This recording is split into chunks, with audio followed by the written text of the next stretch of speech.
I would say you can tell that Kishimoto is somewhat back because a part in this chapter is what Kishimoto is really good at is fucking relationships, yes, bro. And that's shit like that. Yes. And that Kawaki and Naruto scene, I was like, amazing. That's some good shit.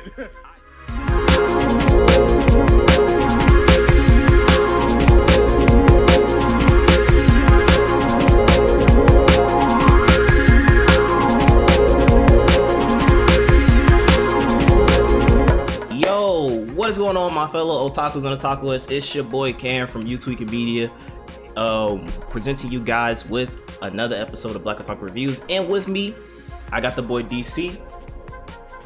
It's good. And we got Trail Sav on the mic. You know, I usually don't do this because just like a black man in the 1800s, I don't read. But for a special occasion, you know, I have to represent one of my best series of all time, Dragon Ball, and talk about the other series too, because I keep up to date with them hoes, even though how ash they are.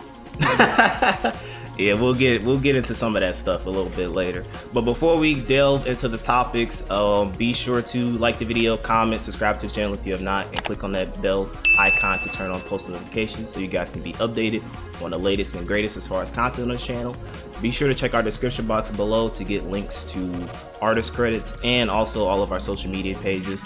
Like and follow, all that good stuff on our social media platforms. Please and thank you. And also, hopefully you guys enjoyed the last format that I did for Black Otaku Reviews. That's going to be the standard going forward. Instead of a long, like 2 hour plus rant session, I'm going to be splitting it up based on the series. Shout out to you Boruto fans. I appreciate y'all. I got something for y'all this week.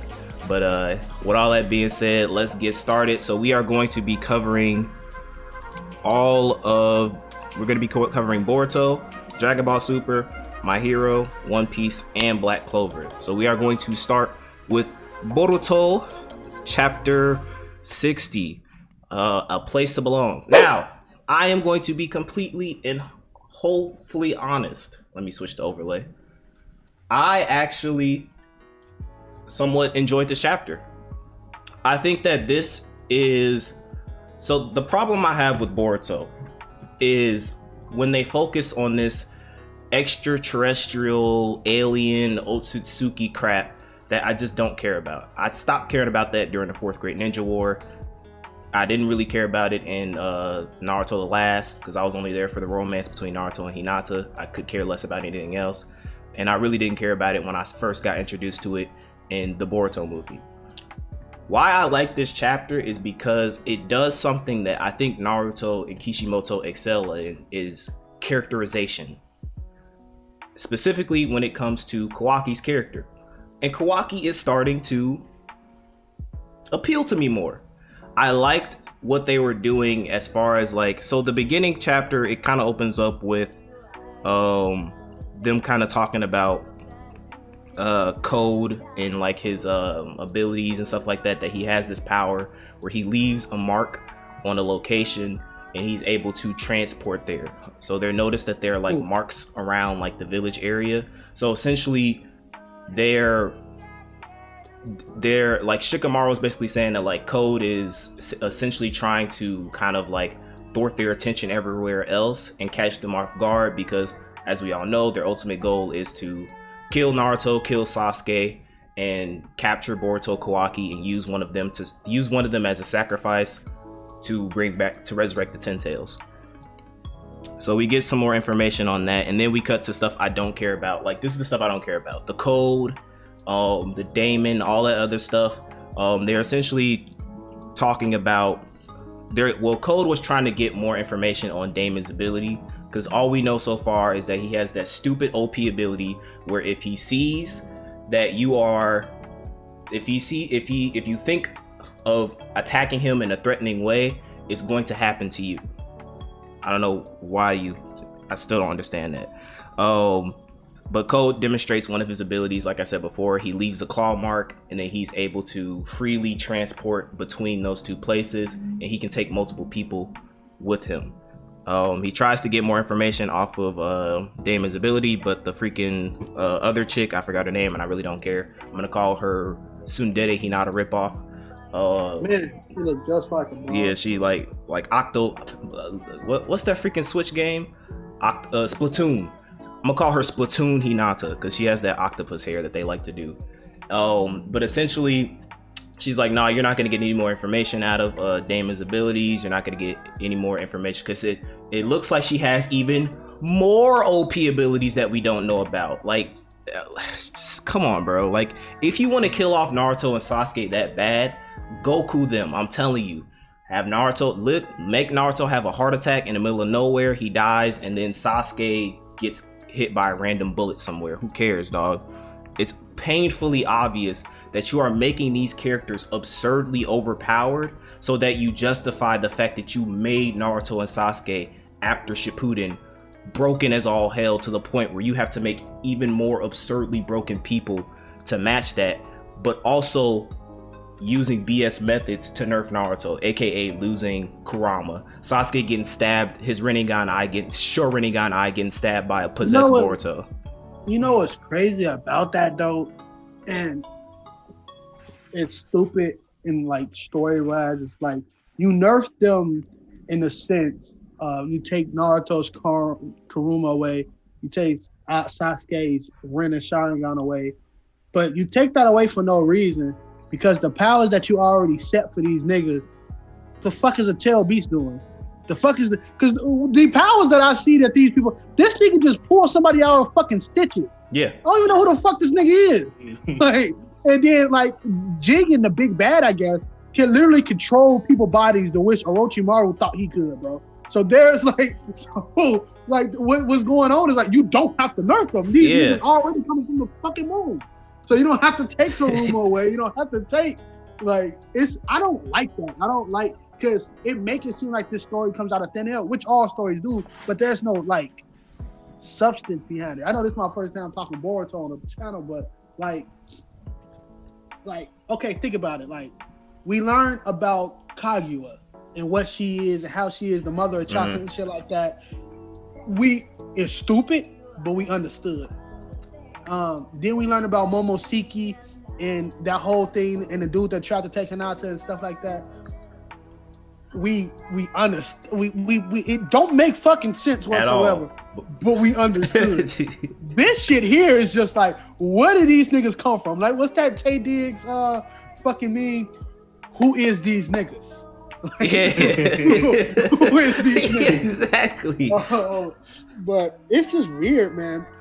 But this what you have to do when you making a series after a series that's already been covered. You trying to milk the fuck out of it. It's hard as fuck. Like Dragon Ball GT, as good as some people love it, it was very hard to capture that same essence. It was milking. In Naruto, it's the same exact thing. It's worse in my opinion. I think GT stayed to the truth of what Dragon Ball is in GT, just a little different and a tad bit more 90s because that's what it was at the time. Oh yeah, definitely. But Naruto, this is more kind of like it's like a whole new series, but that ain't a good thing in my opinion, to tell you the truth. Yeah, it strays off of what made me like Naruto, which is the character building. Because they're focused on making these characters more powerful for the sake of battle, more so for the sake of me actually caring about them. But I would say you could tell that Kishimoto is somewhat back, because a part in this chapter is what Kishimoto is really good at is fucking relationships. Yes, bro. and that's shit like that. Yes, and that Kawaki and Naruto scene, I was amazing. That's some good shit. It genuinely made me go like, because at first I was like, bro, I'm tired of this code shit. I'm tired of this. Like, can I get something else? And then when we cut back to the village and we get that like part 1 Naruto, I don't have a place to belong. Aruka Sensei, Kakashi, people talking to Jiraiya, coming up and talking to him about like, listen, I'm here for you. And like we cut to basically the rest of the chapter is dedicated to Kawaki's inner struggle of wanting to protect the village, wanting to protect Naruto, but he doesn't feel like he belongs because there's rumors flying around that like everything that's going down is because of him.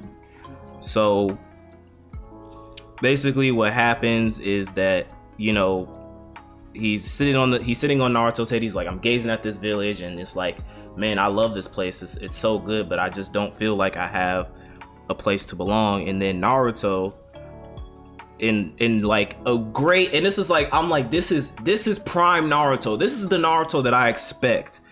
And he's like, you know, Jingen, Ishiki, who cares? I certainly don't. We're going home. My stupid son. I was like, come on. Like, yeah, brother, he picks him up and he takes him home. And then they go home. And we find out that Hinata, Himawari, Boruto, they all set a dinner for him. And they were like, why are you so late? Like, they're genuinely, you know, concerned for him. And even Boruto, because I remember when Kawaki first got introduced, him and Boruto were button heads, aka Naruto Sasuke type of stuff. But now he's like, no, you belong here. You're your family. So I think Kawaki had given Himawari a vase. I don't remember what chapter this is from, but she set the vase up and he was like, well, you should change that. And then she was like, no, you gave it to me, so, you know, it's precious to me type of situation. Good shit. Boruto gives his headband to Kawaki and basically says, here, this is yours. You know, you belong here. You're taking your ninja training. And he's like, well, no, I don't know if this fits me. And they tell him to try it on. And Boruto, you know, he's still a fucking Sasuke fanboy for some reason. He's like, no, Sasuke gave me his headband, so it's okay if you take this one. He brings it back, and then they kind of roast him, going like, yeah, no, it don't fit you, but like, you can grow into it. He's like, Naruto's like, yeah, so it seems a little out of place, but it'll be coming natural to you in no time. Good shit. So then we cut to Kawaki in Naruto's room. And oh no, they're back in the Hokage. Are they in this room or in the Hokage's place? I don't know if this is Hokage or if this is his house. It's a bed, so you know, this a fucking. He probably talking to a clone anyway. So. Yeah, probably. So basically, like, Naruto's like, your place is here. My family thinks so you can stay with us for as long as you want. But then, like, again, great. This is A1 dialogue. But if you can't just feel the same, then I failed my job as Hokage. Saying like, don't worry about code, we got your back. And then he says that this is Konoha. It's a place where anyone, even someone like you, can live at ease, or else there was no point in me becoming Hokage. Great dialogue. Absolutely great dialogue. And then the chapter basically ends with Kawaki thinking back on the decision that the scientist dude told him, like, hey, you know, I can give you your karma power back if you want to protect Kawaki. I mean, if you want to protect Naruto. So Chris is back. Hey. Bezos slave number 2049 has clocked in. Bezos, look, G. I'm not tired. You worn out? All I'm gonna say is, G, he bogus as hell for putting me on the schedule tomorrow, G. I must have did too good today. I'm pissed. That's what you get for acting out on your first day, bro. You supposed to. Nobody tries hard on their first day, bro. You tweet. Look, bro. Follow the open door. We gotta start singing some spirituals. Bro, my back is getting tight. I'm sitting here in traffic. Hold the Queens roll tonight. Hey, I'm gonna keep it. I don't know how long these jokes gonna last, but even if you come into the parties, these niggas gonna come at you, bro. Yeah, they already it's like, we proud of you. We it's like, great, you moved on from the Ridge, but you moved on to Amazon, bro. You gotta let the slam chain it's a run. bag, but God damn, G. Niggas order too. Hey, all I'm gonna say is this: niggas order too much Amazon, G. That is the moral. Niggas order too much Amazon. Manga, but you not lying, bro. A person of me who don't get, I make decent money. I want to show y'all something. Yeah, every time I get an order, Chris, I'm gonna send you it and say like, hey, when am I getting this order at my door? I'm gonna hit you with my route south suburb. That stuff's super bright, bro. Bright as hell. I'm an old head. You see my phone? Still too bright. Damn, phone. Bright as shit. All right, this should be better, right? You kind of see it. Yeah, you see that. I haven't ordered from Amazon in a while though. I ain't gonna lie. I think the last thing I ordered was that my laundry thing. I order when we need like quick groceries, Amazon Fresh. Hey. I'm glad I don't do that because I'm pretty sure that's hectic.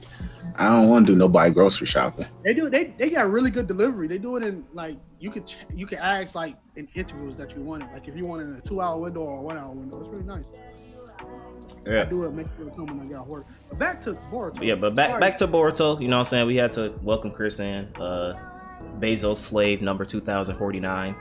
That nigga get scanned when he walked through the door. Exactly. Robot scans him. Probably has to put in how much his hours contribute to how many miles Bezos can fly on his spaceship. Watching you, making sure you put the packages down, man. Is it friendly?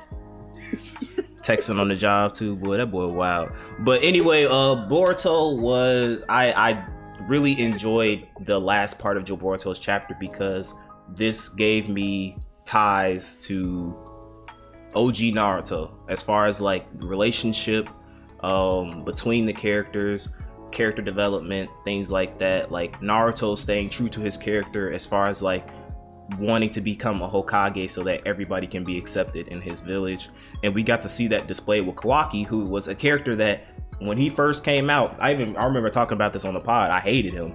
I just hated how generic he was at first, but like he's starting to grow into me, and to a point where now I'm even more interested now in how he turns as far as like when we see the beginning of Boruto, because we're spending so much time on him developing an actual connection and wanting to protect not only the village but Naruto specifically. Like he says that I want to protect Konoha and I want to protect Lord Seventh, and now it's like that's what makes me interested to see Kawaki at the beginning of Boruto going like, I'm gonna send you where your father is. Not code, not any of this Otsutsuki crap. I don't care about that. It does not interest me whatsoever. I'm more interested in the stakes of you've established a strong relationship. How the hell does it fall apart? Yeah, the son, that's a bar. When he called that nigga his son, that's a fucking Boruto. I would never probably ever say this again, but that's a Boruto bar. Yeah. His son. Also, just the whole little dynamic of him putting the headband on, saying you'll grow into it. Basically saying you're gonna become great for this village, you know, things of that nature. I personally don't believe Kawaki turns. I just think Jigen takes his body. Yeah, that's what I'm thinking too. Yeah, I just think Jigen takes his body. But I think that would be a parallel in which, like, you know, instead of like, you know, how the paths of, you know, Naruto, Sasuke, who else, like Kakashi, Obito, and Hashirama and Madara. What if instead of, you know, Kawaki being on the Sasuke side of the tree, that Boruto is technically on that side of the fate, and not necessarily him being evil, but him, you know, I could see Boruto leaving the fucking village and finding his own and things of that nature, and Kawaki being more of the village type nigga. Yeah. Because Boruto, you know, silver spoon ass nigga, he don't really know. But, you know what the world shit. Is like. Yeah. Yeah, it's good shit. It's really good stuff. I doubt. I just don't like the like you, Cam. I don't like the other stuff. It's too many niggas. It's too many niggas. It is, bro.